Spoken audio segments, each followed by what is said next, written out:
Cette patiente souffre d'une anomalie du cristallin qui exige une intervention assez en profondeur dans l'œil. Une anesthésie locale va donc endormir tout le globe oculaire avec un indispensable préliminaire.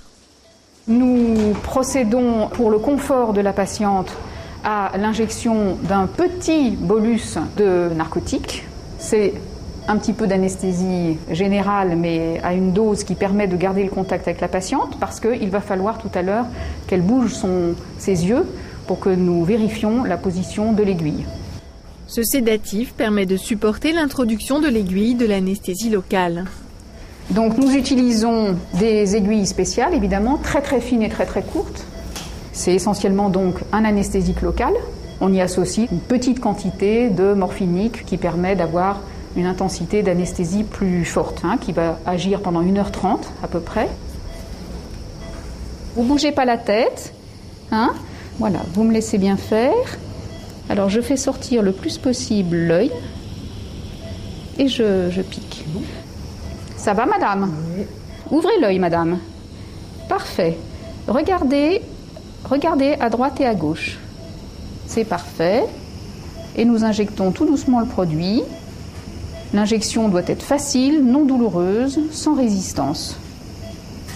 Donc le principe est d'aller injecter l'anesthésique locale dans l'orbite, de façon à ce que le produit diffuse et endorme toutes les terminaisons nerveuses qui s'y trouvent.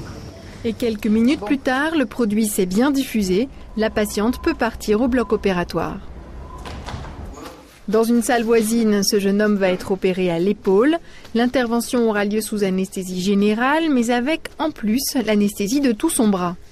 L'intérêt, c'est d'une part, c'est que l'anesthésie générale est plus légère, avec un moindre besoin de drogue morphinique, donc un réveil plus facile, et surtout un réveil très confortable, puisque le patient n'aura aucune sensation au niveau de la zone opératoire. L'anesthésiste va en effet endormir les nerfs responsables de la sensibilité et de la mobilité du bras en faisant son injection au niveau du cou.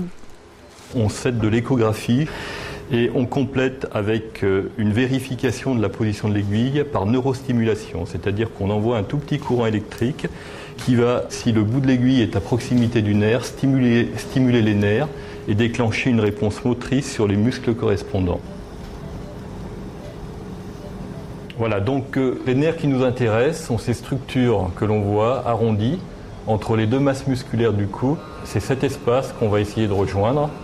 Là aussi, le patient a d'abord été un peu endormi pour qu'il ne sente rien. Et tout doucement, l'aiguille, ici à droite sur l'écran, est avancée vers les nerfs ciblés.